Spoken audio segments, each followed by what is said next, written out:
Welcome to the Positive Sports Podcast. I'm your host this evening, Ed Montana. Alongside me today, my Grand Slam celebrating, my partner in crime, my brother, Alex. How you doing, buddy? What is up, everyone? Welcome. Got a good show lined up today, man. Yeah, we got a few things to talk about.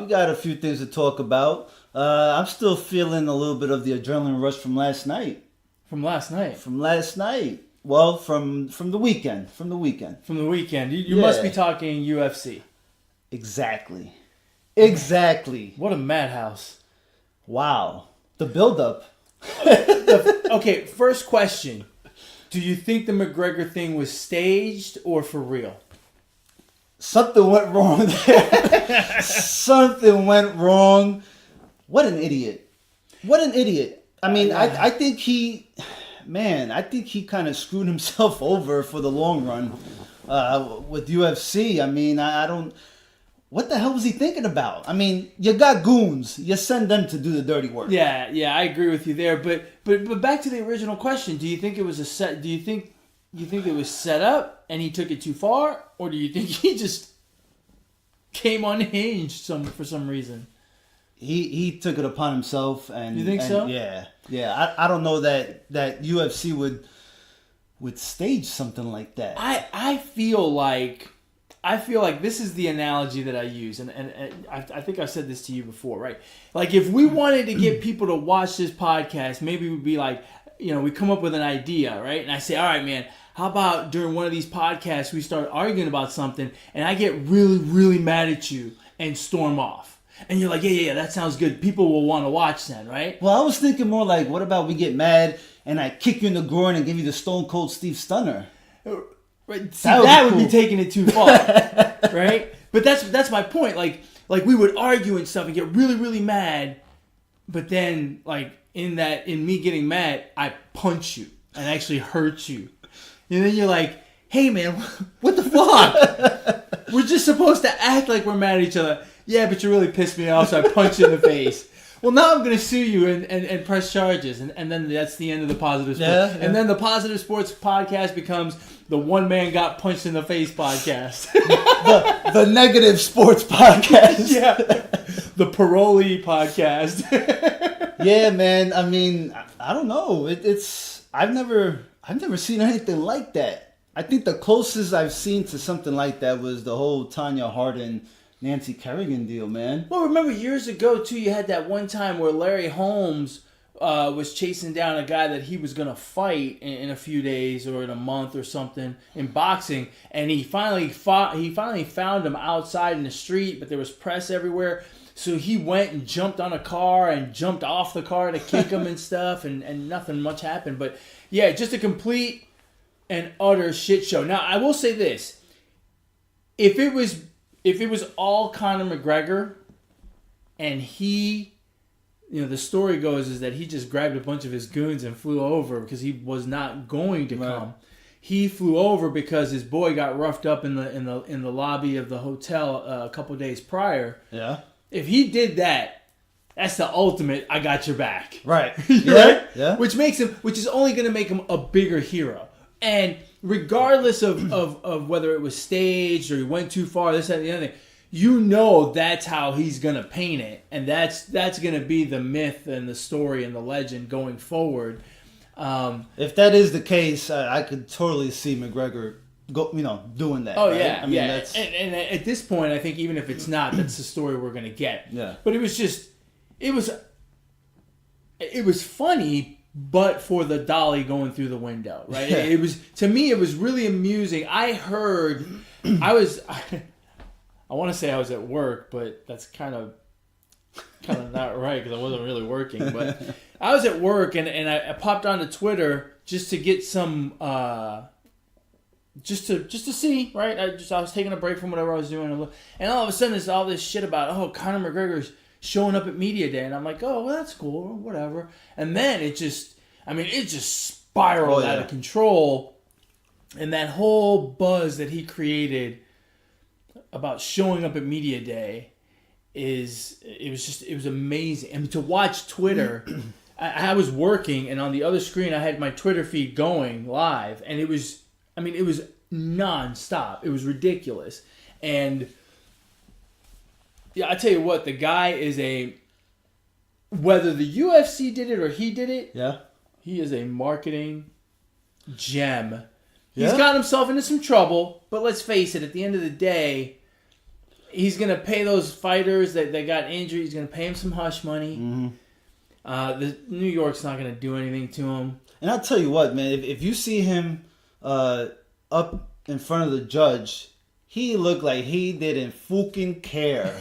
I mean, he had a face of like, yeah, I did it, so what, F you. You know what I mean? And it was, and he walked out with he almost busted out the Vince McMahon. Even with handcuffs, right? Yeah. Even with handcuffs, he looked like he was going to do that duck walk. Boy, ballsy, man. He's fucking crazy. And I'll tell you what, that was probably the most exciting thing leading up to UFC 223 because unfortunately the main event just didn't carry the hype that I was expecting. And it was like the one UFC pay-per-view that I actually wanted to watch. Yeah, well, in all fairness, though, I mean, it was the third main event, right? Because you had the build-up. The true main event was Khabib against Tony Ferguson. Right. Those guys have been 1 and 1A to the champion for a while now. And Tony Ferguson is even the interim champion now, or I guess was. That's another situation altogether. What's going to happen with all these belts? But and they've tried to put that fight together 3 other times, and then last weekend it fell apart. And so then they brought in Max Holloway, who's actually the 145-pound champion. He had a massive weight cut because he wasn't in training gear, right? So he had a massive weight cut, and then the New York State Commission, which, if you watch enough of this UFC and boxing and stuff, you realize there's some commissions that know what they're doing, and there are other commissions that have absolutely no idea what they're doing, and especially when it relates to MMA because it's newer than boxing. Right. With boxing, New York knows what they're doing because boxing's been around for 100 years, but with MMA they have no fucking idea, and it's a shit show, and quite frankly, it's the same way here in Texas. It's a complete shit show. How they handle drug testing. I mean, just everything. Licensing. I mean, I've got a friend, Tanya Evinger, who's putting on a show here in a couple of weeks, and to hear her stories about the nightmare of licensing in the state of Texas, it's crazy. Anyway, I digress. The New York State Athletic Commission came in on Friday. And weigh-ins are Friday morning. They came in on Friday morning. They looked at Max Holloway, who was 5 pounds from making weight, which, let me just tell you, 5 pounds is nothing to these guys. They can do 20, 30 pounds like it's nothing. Well, 20, 30 pounds is serious. 5 pounds? Walk in the park. They looked at him. He was at 160. They looked at him and they said, you're not cutting any more weight. You're done. They didn't like the way he looked. Literally, the way he looked. And, by all accounts, Max Holloway and his team were like, no, we're ready to keep going. We were fine. Max was fine. But he got pulled. And then, as though Thursday with the media day shit wasn't crazy enough, then Friday got really nuts because you had other lightweights that were on the card campaigning to be in the main event. Right. I mean, it was nuts. It was completely nuts. I mean, for people that don't follow MMA, try to imagine that Tom Brady, right? Tom Brady got injured. His thumb got injured, right? Mm-hmm. And that was for the AFC Championship game, right? Right. Imagine he gets injured that week and all kinds of free agent quarterbacks start campaigning to be the quarterback of the New England Patriots for that game. I mean, that's what it was like. It was crazy. I'll do it. My last name's Montana. I can do it. Come on, Bill. Put me in. It was unbelievable. Finally, they settled on Ali Aquinta, who, I'm telling you, you gotta have a set of brass balls to want to fight Khabib Nurmagomedov. I practiced. That's pretty good. I practiced to fight Khabib now in less than 24 hours. Now, Incredible. was he the number 11th? Yeah, he was ranked 11th. Okay, so they couldn't find anyone else like in the top 10? Well, so I don't know. Chiesa, who was also on the card, got injured in the Dolly incident. He was ranked higher. Anthony Pettis was scheduled to fight Chiesa and was the first choice of the UFC to fight Khabib. He was also ranked higher, but there was some shenanigans there with money. They were arguing about money, and the story goes Anthony Pettis wanted to fight. His team did not. That's what the UFC says. His team is talking about money and whatnot. Those two guys were ranked higher.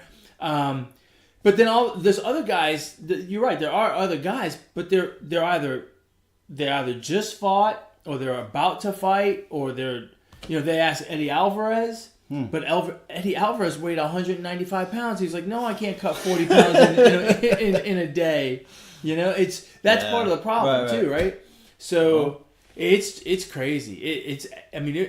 It was nuts. It was. It was so much fun just to see. It was a living, breathing soap opera is what it was. Yeah. But, it was fantastic. I guess, I'm sure that did good for the UFC, man, as far as, According to the UFC, their pay-per-view numbers were tracking to do X, right? I don't remember what the number was. When they announced that Ferguson fell out and they put Holloway in, so when they announced that last Sunday, there was actually an uptick in the projections. And then Thursday and Friday, they said the projections kept going even higher because of all the drama. Which brings us back to our original question, right? Was it staged? And Conor McGregor, to go back to Conor's not fighting for less than $30 million. And the only way to get $30 million with this crop of guys, you got to create some kind of drama. Because no one really wants to... It's a terrible thing to say, but... Most people can't even pronounce Khabib Nurmagomedov. Yeah. And he's a wrestler. He's not going to knock people out. So it's not as exciting as a knockout. So he doesn't draw the way McGregor does. And no one does, really. Tony Ferguson he's not very good in front of a camera. He wears sunglasses all the time, which apparently rubs people the wrong way. He can't sell a fight. So people don't want to see that either. Iaquinta is a little bit abrasive, doesn't, so he can't sell a fight. So you've got a lot of guys and very few guys that can sell a fight. Yeah. And so the only way for McGregor to get to his $30 million payday against any of these guys is to create this insane amount of drama. Well, I don't know. They need to figure it out. I mean, if I was Khabib, I'd want Conor McGregor ASAP. I mean, if this whole ordeal was, if he's going to be in trouble, I want him ASAP before this year's over. It's probably only going to get bigger though. Again, legally, I don't think Conor's going to get in that much trouble, and it's only going to drum up more interest. I think. No. Well. If you're Khabib said he'll fight him inside or outside of the cage. I'm guessing. What cage? The jail? The cell? Which cage is he referring to? That's a good point. Yeah. The unfortunate thing about all this talk about Conor McGregor and who's going to fight Khabib and all that, is the co-main event was the show last night. Rose Namajunas and Joanna, I can't say her last name. I call her Joanna champion. I guess she's not champion now. So Rose and Joanna. Rose and Joanna. What a fight, man. These 215-pound gals stood in front of each other for 25 minutes and just let it fly. I wouldn't say all that. They didn't let it fly. I mean, Dude. Bro, there was not one ooh, moment in the fight at all. Oh, there was Joanna got saved in the first round by the bell because Rose was probably going to get her. Right. And then I didn't see much until a takedown in the 5th round towards the end. I mean, other than that, there were a lot of hard shots in there. Look, the low kicks were a problem. I mean, it was a very technical fight. You didn't have anyone on wobbly legs real bad during the fight, but it was very technical. And some of those shots, man, how they withstood those shots is amazing. I'd say if you didn't see Joanna's face at the end, and you saw the fight, but you didn't see Joanna's face, you would say it was an okay fight. I don't think it was all that, but obviously Rose landed enough because her face was tore up. Oh man! I mean, on one side it was just black and blue. Yeah, it was like all black and blue. Jeez. Well, in all fairness, though, did you see Joanna's leg? I did not. Joanna's leg was purple from the bottom of her shorts on her upper thigh all the way down to about halfway down her calf. it was just one purple line. Yeah. I mean, it was just Joanna just butchered that leg, and you could see it start to affect Rose. She was starting to slow down. Mm-hmm.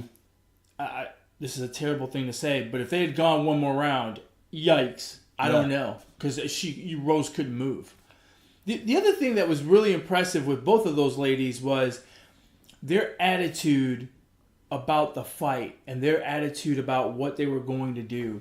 So after the weigh-ins, they talked to both of them in front of the fans, and Joanna talked about this her nephew, I think, her cousin, or I think her nephew. Mm-hmm. Her nephew was in the locker room crying after.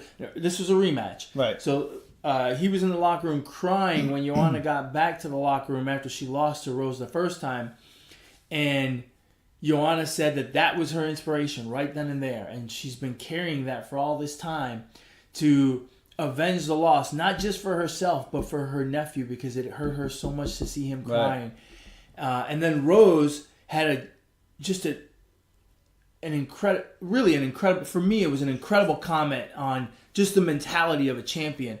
They asked her, what is it going to feel like to defend your belt? And she goes, I'm not defending anything. I am fighting for the belt. Mm-hmm. Just a true warrior spirit, and it was their demeanor and their respect for each other going into the fight, and then the performance they put on was magnificent.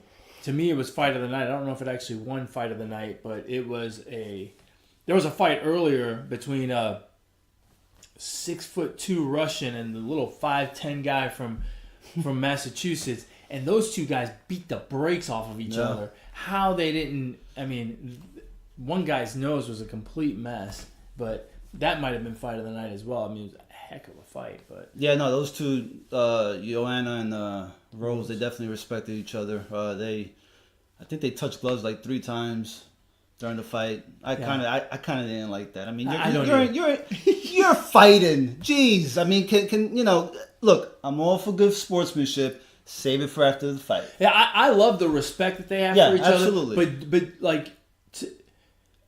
Before they come to the middle and then they get their final instructions. You want to touch gloves? Go ahead, touch gloves. They go back to their corner for the bell. That's it. No more touching gloves until the end. Yes. That's it.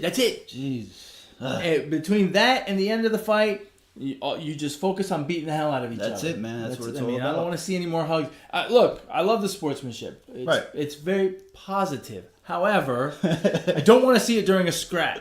No. Imagine if we had those back in the day in the schoolyard. Yeah, good punch, man. Good punch. Take a little break. Hey, that was a good one, man. Jeez. Where to next, man? Where to next? Well, much like UFC, you kind of don't have that one, how can I say, main attraction like Conor McGregor, right? We move on to golf where Tiger, right? Tiger's the talk, and Tiger, and I'll be the first one to admit, I watched the Masters this past weekend because of Tiger. Although Tiger wasn't in contention. Exactly. That's why I only watched after the first round. I only watched through the first round. After the second, third, and fourth, I did not care about. But those guys, Patrick Reed, Jordan Spieth, and I forgot, who was it? McIlroy? Was McIlroy finished second? No, Ricky Fowler. Ricky Fowler. Those guys put on a show in the third and fourth rounds. Yeah. Well, McIlroy in the third. In the fourth round, it was Spieth and Fowler and Reed. Oh, man. Yeah. I mean, it was Bogey City. They were hitting Birdie City. Birdie City. Whatever. You know what? I don't watch golf. Bogey, I'm thinking about cigars, baby. That's hilarious. Yeah, that was bogey golf wouldn't be impressive. Hey, speaking of bogey golf, did you see Sergio Garcia on Thursday? Yes, that was that. They don't have a name for that, right? 15 strokes. I think it was a 13 actually. 8 over par. You and I joke a lot of times. I joke a lot of times. I'll see something on TV. We're watching a game or something. I'll be like, "Yeah, I can do that," or "Yeah, I've done that." Like if LeBron makes a big free throw, or something, I'm like, "Yeah, I've made a free throw before, right?" Yeah. But when I saw Sergio Garcia, I was like, "Yeah, I've done that. I've done that. I've done all of that in miniature golf." You know what's gotta suck about being Sergio Garcia this weekend is that he didn't make the cut. He had an embarrassing Very embarrassing. Right? Yeah, whatever. First round. Hole. Was that first hole? Whatever. One of the the holes, right? It was in the first round. I know that. And then you have to You have to put on the green jacket. You got to stick around all weekend. Yes. And on Sunday. You can't say, yeah, my weekend's over. I'm going to go enjoy some beer and relax. No. You got to stick around in Augusta to give Patrick Reed the green jacket. That's got to suck. How many guys today you think were watching that? They see Sergio Garcia, they go, Sergio Garcia, isn't that the guy that put it in the drink 5 times? Aren't you still supposed to be finishing that hole in the first round? You still didn't make it in. How can he afford to be there with as much money as he spent on golf balls? Oh, man. Dude, that's got to suck. That's a rough weekend. What's rougher, that or getting beat up in the cage in UFC? Oh, getting beat up, man. Probably. Sergio probably still made a lot of money. Sergio probably made more money than everyone on that card except for Khabib. Yeah.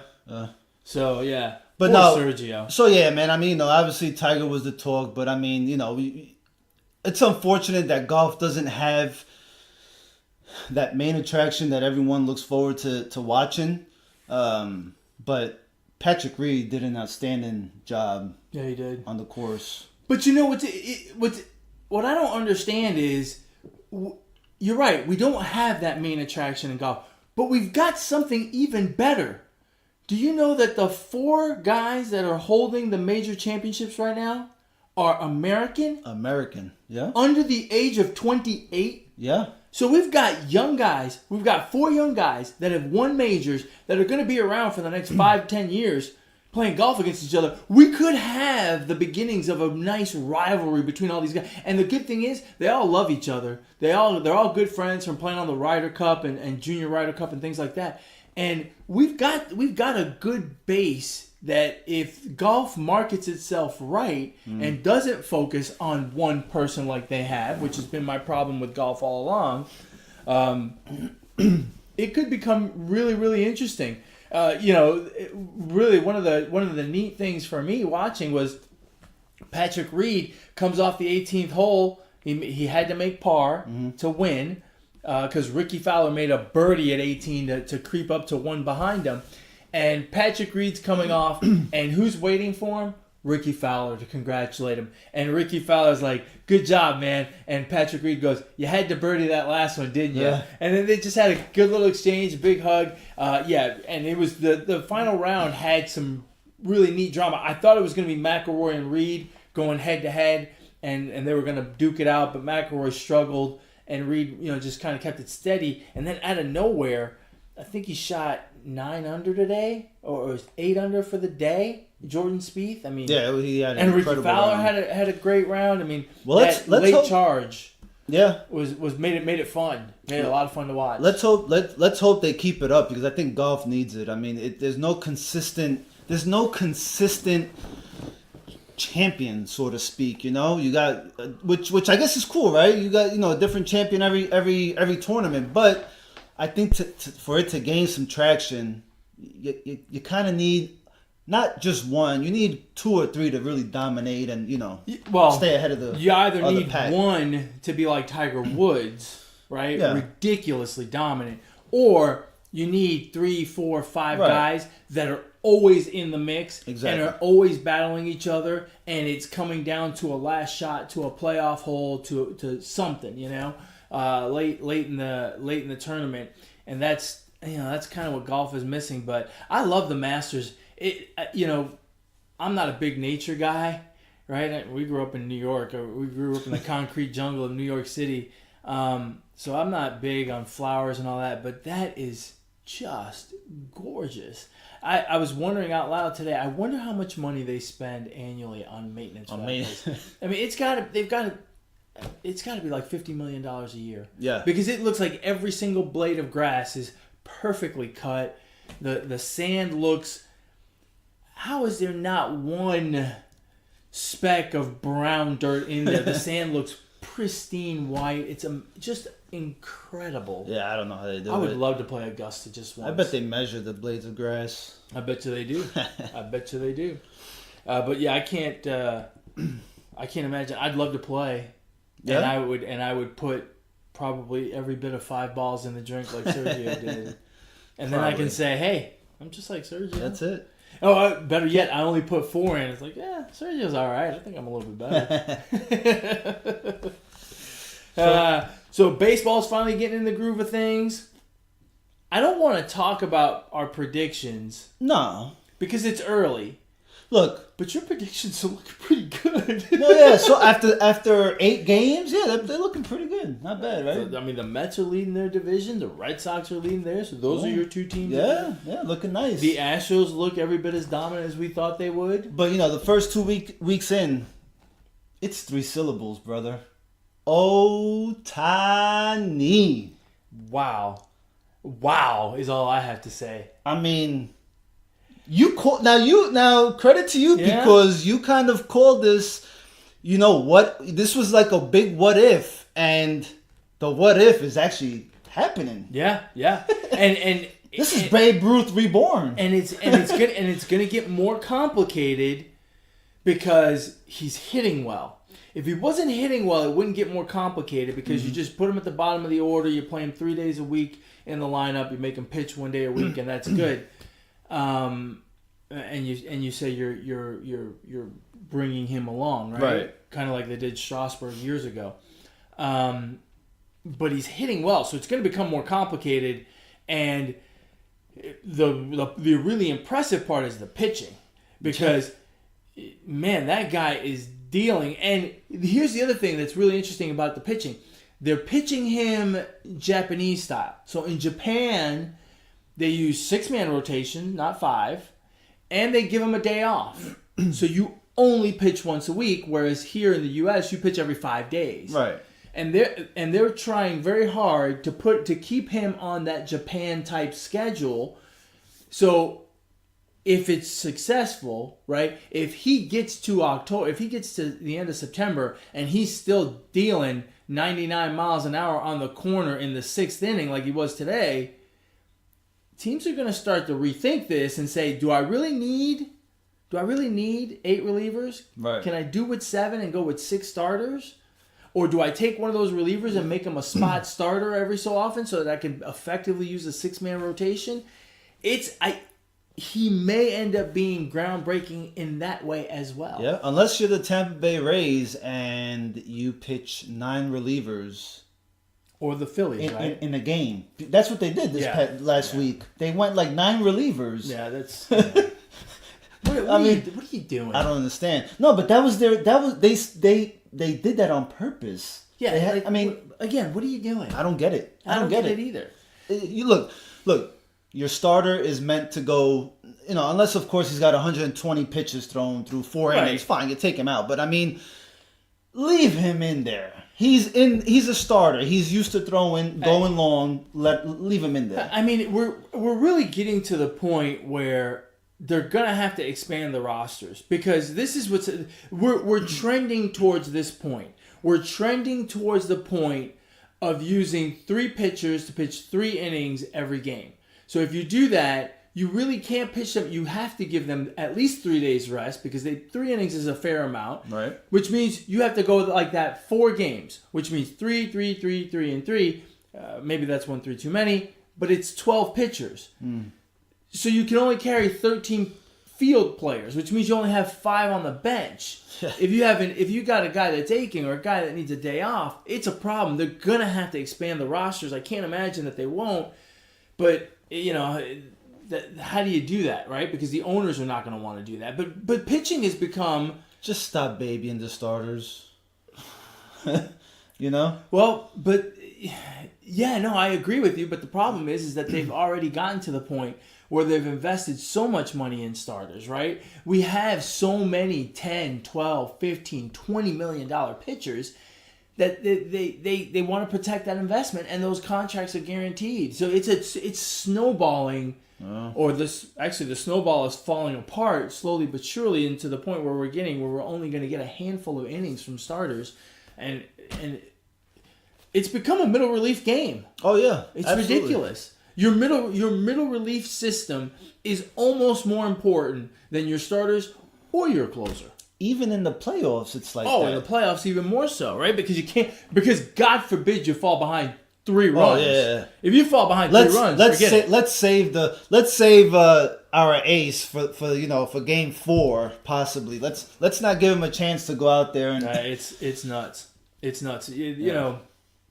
But Ohtani is doing the thing, and I love it. Dude, and he was fired up today.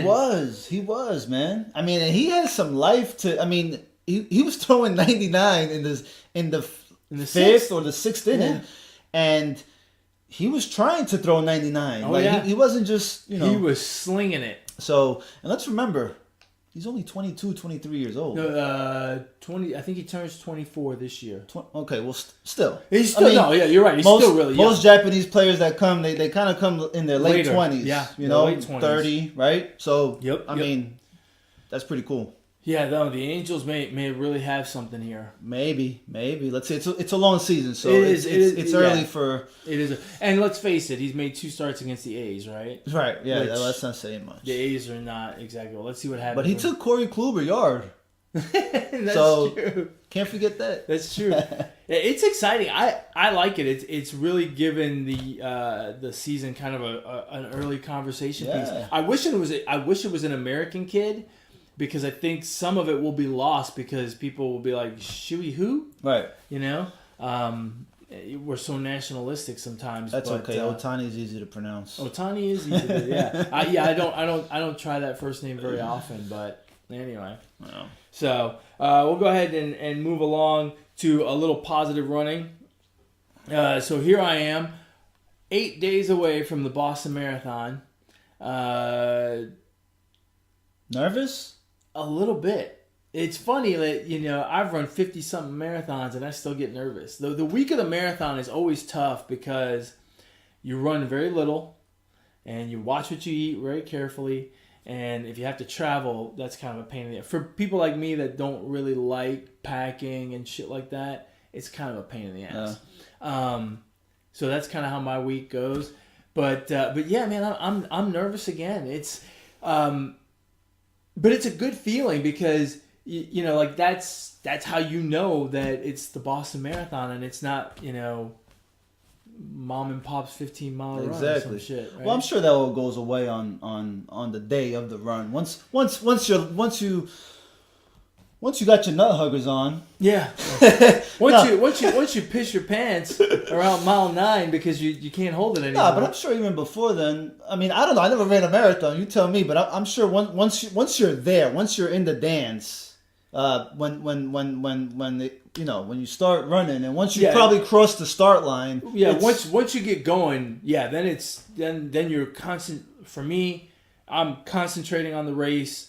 I'm thinking about what I need to do in terms of hydration and pace and, just trying to focus on getting in a good groove and just letting those miles tick off. Those first 10 miles, you just kind of want them to go by without even noticing. And I try not to look at my watch. I try to look at the spectators a lot. I try to really kind of enjoy the sights and sound because I know it's going to get tougher later on. And at that point, I'm going to need to concentrate and focus and push myself. But yeah, in the beginning, I'm just looking around at all the sights and sounds. Right.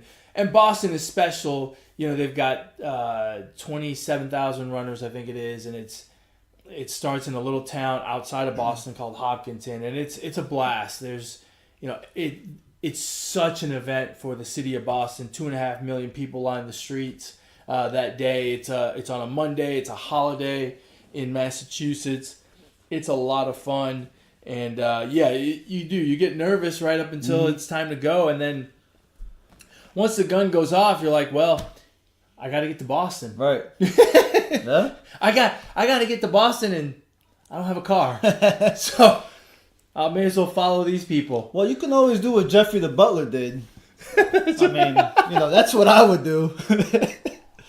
But I've gone to show you support at the Houston Chevron and show support to my wife and my son, and the adrenaline that I get just as a spectator at the Houston Marathon, I get chills. I think it's pretty cool. So I can only imagine what it's like in Boston, and I would imagine as a runner, I think that looking at the crowd and seeing how big the Boston Marathon is, I think that kind of gives you more momentum to finish. Yeah, no, absolutely. Absolutely. And it's one of those things where, I talk to a lot of people about training for a marathon, and they always, when I tell them I've run however many marathons I've run, they always go, well, what's your longest run before the marathon? And I always tell them 20, 22 miles. They go, you don't ever run 26 miles? I go, nope, because you don't need it. It's amazing how you can push your body an extra 6 miles. 6 miles. I mean, that's not a small distance. Mm-hmm.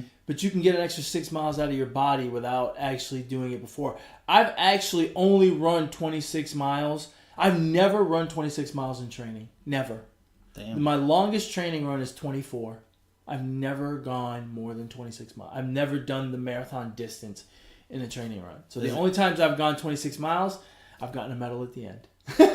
Is it just because you don't feel the necessity of it? Or? Well, if you're going to compete if you're going to compete at the elite level, then yeah, you probably do need to do it. Mm-hmm. But for us more regular people, the recovery from running 26 miles is too much. It cuts too much into your training, right? So when I run 26 miles next Monday, I won't run another hard run for a solid 3 weeks.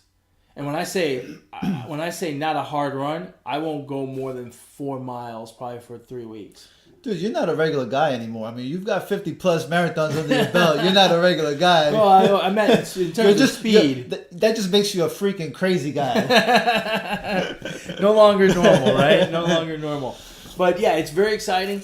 We leave on Friday, and the weather's supposed to cooperate. Now, what does that mean? For me, that means it's going to be cold and rainy. I like that because I tend to sweat a lot. So, I like it cold. And the rain doesn't bother me at all. It's, nature's AC, which I need. It's not as much fun for the spectators, but hey, they're just watching. I'm working, so I'm okay with that. But yeah, very excited to go. I don't know when I'll get to talk to the fans again, if I'll talk to them before the race or after the race next week, but at some point I'm sure we will. Yeah. We'll do something, right, to figure out to talk to you guys like we normally do every week, even though I'm going to be out of town. We'll figure something out here. Yeah. Which I know is probably a very scary proposition for those of you that like to watch us on YouTube, right? And you know how poor our technical skills are. You're like, great, God knows what, a big green screen, right? And just our voices. But so I don't know when we'll talk again, but it is super exciting. It is never lost on me. There are marathons that are more special than others, but it is never lost on me the journey to get there. Mm-hmm. And regardless of how I perform next Monday, I will have gone through a process over a certain period of my life, right? 3 months or 6 months, whatever that period is. And I will have gone on this journey to accomplish this. And, I may have a great day and I may be exhilarated by my result, or I may have a bad day and I may have to go back to the drawing board and figure something out. But the journey to get there is fantastic. For me, I have this one little thing that I do all the time. I don't actually tie my shoes until I get to to where I'm lined up getting ready to go. So usually right before they sing the national anthem. So that's about 3 minutes before the race. I'll kneel down and tie my shoes.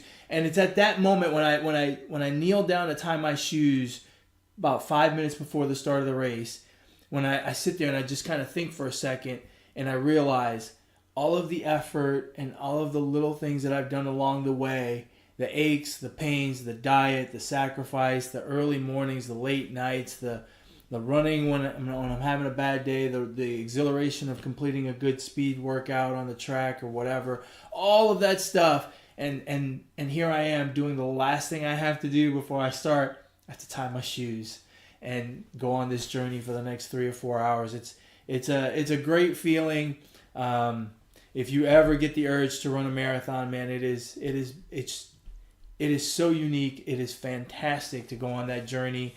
You learn so much about yourself on that day and really on the journey to get there. And I say if you're healthy, give it a shot. Now, you don't kneel to tie your shoes while the anthem's going on, right? No. Okay. No. Okay, good. Because I don't want to get... Yeah. No. I don't need to get on you, brother, because I will get on you. We're not going to go there. No, we're not going to go there. I don't do that. No. So, during the national anthem, hand over my heart. I don't sing it because, well, just like you shouldn't sing, I shouldn't sing. oh, man, I was about to... Oh, man. You're about to belt one out? I was about to give the fans what they want to hear. That's why they listen to our podcast. There is not one fan we have. People, you want to hear me sing? Do you want to hear me sing? Do you know how to do the little vote thing on Twitter? Go ahead and put that on your Twitter. See how many votes you get that say yes. I will get plenty of votes. Damn it. Your own kids won't vote for you. Because they don't have Twitter. But they will have one after tonight. I'm going to go ahead and create an account for them and I will vote yes. You can get 4 votes. Up to how many accounts can you have on Twitter? I don't know. I have no idea. So anyway, back to positive running. If you get the chance, if you get the bug to run a marathon, do so. Put one step in front of the other, and you will go on a fantastic journey, one you will likely never, ever forget. And those around you will not forget it either. It is fantastic. And that brings me to something that I have not mentioned.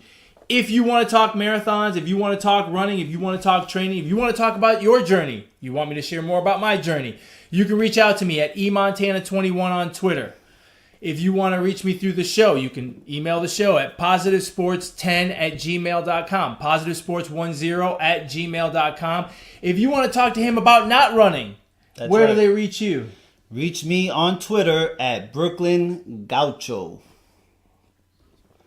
Excellent. That's it. Wrapping it up? You want to wrap it up? You want to go to shoutouts? And I'll let you handle shoutouts tonight. You're not doing any? I don't have a shout out. You don't have a shout out? I gave you 3 last week. I don't have one this week. I guess that's fair. That's fair. My shout out goes to Cristiano Ronaldo. For those of you that are soccer fans, I don't have to tell you what he did this week. They had a Champions League game in which Real Madrid played against Juventus from Italy. They were playing in Turin, which is in Italy, for those of you that are not aware. He scored on a bicycle kick that was... first of all, a bicycle kick goal is incredible no matter how you do it, right? Even the little sideways ones. The bicycle kick is when you kind of throw your legs up and hit the ball over your head behind you towards the goal and it goes in, right? Mm. But there's sometimes you see bicycle kicks where they kind of do it off to the side, right? That's half-assed. Right, it's like 3/4. It's kind of like the difference between an overhand throw and a 3/4 sidearm. Right. Even that one is impressive. He did one this week against Juventus. When you look at it, you're like, holy crap, what an incredible kick. When they show the still shot of the Italian player standing next to him, the Italian player is jumping. He is in the air. And that Italian player, if Ronaldo wasn't there, he would have missed the ball. The ball was that high. The Italian guy is in the air, and the ball is still a foot over his head. Which, by the way, is where Ronaldo's foot is to kick that ball. It was amazing. Just an incredible shot from about 20 yards away. Left the keeper, who, by the way, is a world-class keeper, Buffon, has played for the Italian national team for 15 years, has won a World Cup, left that guy just standing there. He was like, you got to fucking be kidding me. It was so good, Ronaldo ran over to the sideline like he normally does, jumped up and did his little thing. His teammates came over and jumped on him. The Italian fans were clapping. And in soccer, the opposing fans, if the opposing fans give you any kind of love, it's a miracle. In England, when an opposing player scores, the fans give him the finger. In That's Italy, awesome. they were giving him a standing ovation. Even he was touched. I mean, he was like, just, you know, he was grateful that they applauded him, and he looked genuinely touched. We talked about Messi on this program a little while ago, and I'm not going to argue which one's better because I truly don't know between Messi and Ronaldo. But that those guys are 1 through 10 They're 1 through 10. The next player is 11th. I don't care who he is. He's not 3rd. He's 11th. Yeah. Those two guys are incredible. And what they do and how they continue to raise the bar for each other is amazing. Absolutely amazing. I don't think we'll ever see anything like it again. To have two global, historically great players at the same time, I don't think we'll ever see it again. We had Pele by himself. We had Maradona by himself. Now we've got Messi and Ronaldo, and it's amazing to watch. We're blessed that they play in the same league. We get to watch them play against each other twice a year. Right. Just incredible. That goal, if you haven't seen it, Google that. Go get on YouTube right after you watch this episode of the Positive Sports Podcast on YouTube, or you can listen to it on iTunes, Google Play, Podbean. But if you do it if you like the visual version, right, on YouTube, after you listen to us, watch us, go ahead and type in Ronaldo bicycle kick against Juventus. Yeah, it was pretty amazing. Just shout out to that guy. And I mean, where he put the goal, where he put the ball. I mean, it was it was no chance. Right on the post. Yeah. Yeah. Part of the reason the keeper didn't move is because he didn't have a chance. Right. I mean, part of it was because he didn't expect it, for crying out loud. But part of it is he's like, whatever, I'm not going to get that. Yeah, that was crazy. That's just incredible. I saw that and I said, now that I can't do. I can't do and I won't do because I don't think I could. So, anyway. I don't think anyone could. Just incredible. So that's it for shout-outs. You sure you don't have one? I'm good, man. Okay. With that, we will bring this episode to an end. I am 1 week away from the Boston Marathon. Wish me luck. Have me in your thoughts and prayers because running 26 miles is never an easy thing. But it's going to be a lot of fun. I can't wait. We will get back to you at some point next week. I'm not sure if it'll be before the race or after the race, but surely we'll share some of those details and, let you know how it all went. And we'll be back to talk more about the week in sports, man. The NBA playoffs are right around the corner. Everything's looking kind of interesting out west, but it's going to get even more interesting once the playoffs start, as always. So, with that being said, as always, you can reach the show at positivesports10@gmail.com, positivesports10@gmail.com. If you want to get a hold of my brother. As always, don't be a leader, be a follower on Twitter at Brooklyn Gaucho. And if you want to get a hold of me, you can do so at eMontana21 on Twitter. Folks, as always, ignore the negativity. Be the positivity. Peace.